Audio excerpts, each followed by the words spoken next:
Hi there, everybody. Welcome to the show. Thanks for joining us. Brian Howard's our guest. Brian, Executive Director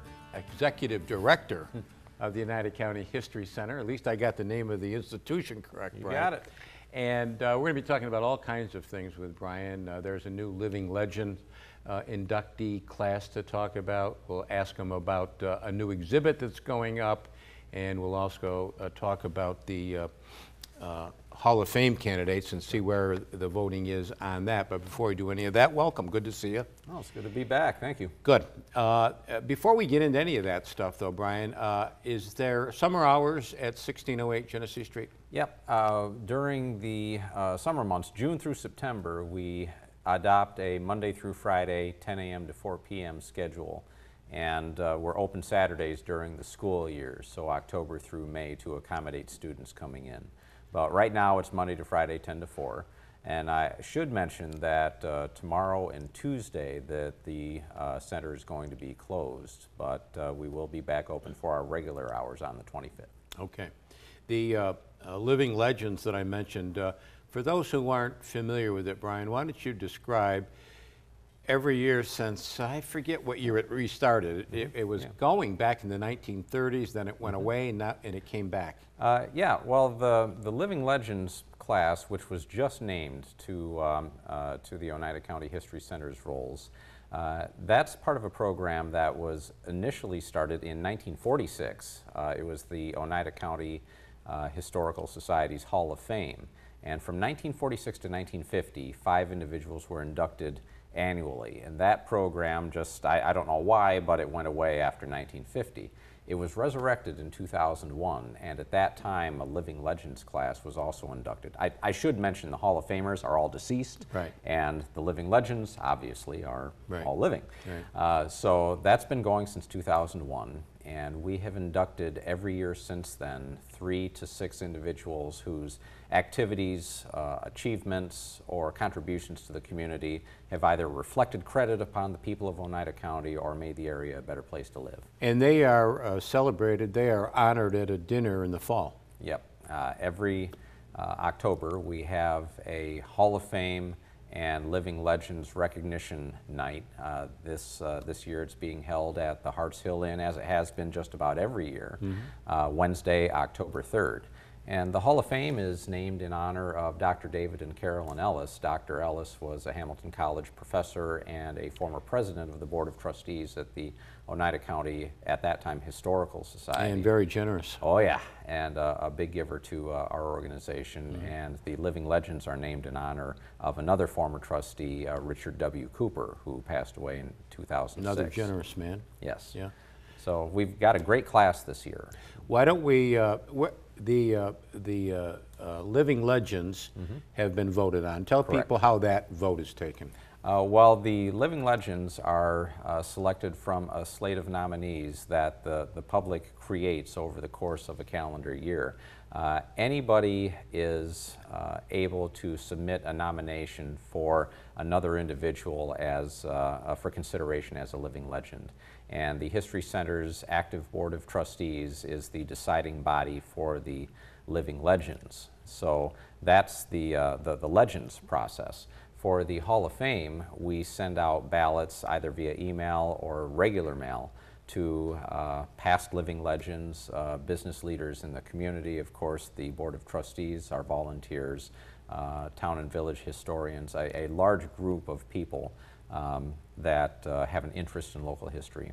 They vote on the candidates. We send a candidate list out as well. And from that, the top 5 vote getters comprise the class. And I know the Living Legends slate has been selected because I was very proud to vote on that, and as a board member. Where do we stand on the Hall of Fame?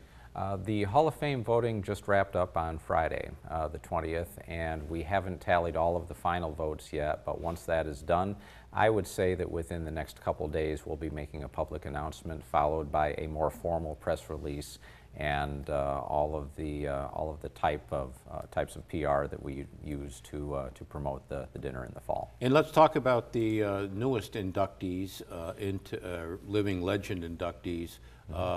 There's 4 of them, right? Yeah, what a great class we have. Our top vote getter this year was Ed Jackson. Ed has been in Utica for over 30 years. He's retired after a 20-year career in the United States Navy, has been highly active in the Boy Scouts of America. He's a recipient of one of their highest awards, the Silver Beaver Award.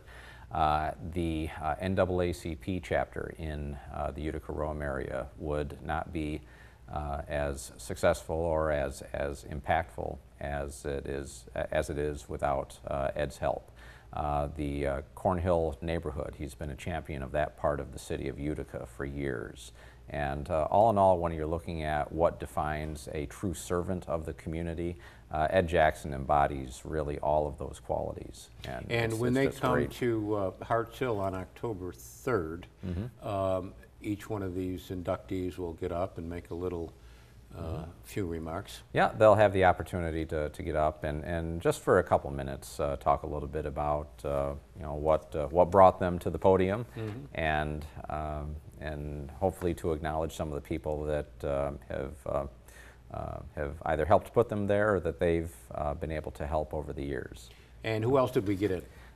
Well, Ed Jackson, Father Joseph Salerno, the chaplain for the Utica Fire and Police Departments. Over 30 years of service to the Catholic Diocese here in Utica, and again, a tremendous community servant. He's been on the board of a number of community improvement organizations. Hope House is one that springs to mind. Father Salerno is well known, well respected, and certainly deserving of the honor. Yes, he is. Anita Vitullo, who runs Staff Works, her impact in the community is not limited to just her business acumen. She is the first living individual to donate over $1 million to the Community Foundation, and most of her charitable work, her charitable giving, has to do with animal rights and the improvement of the lives of animals in and around Oneida County. And she's been supportive of local history too. Oh, sure, sure, yeah. She was a telethon, the History Center's telethon. She was a supporter for a number of years. But man, I mean, she's just made a tremendous investment, not only intellectually, but also financially in this community. And she's a great example to follow. And there's one more. Our esteemed current county historian, Joe Bottini, retired school teacher from New Hartford, and Joe is also an accomplished author, a tireless advocate for the promotion of local history and for making sure that the area's youth understand the importance of what occurred here over the last couple hundred years. So if you're looking for somebody who's truly a champion of something they're passionate about, Joe Bottini is a great example there. He's been pushing real hard for a long time for all that Bag Square area. Yeah.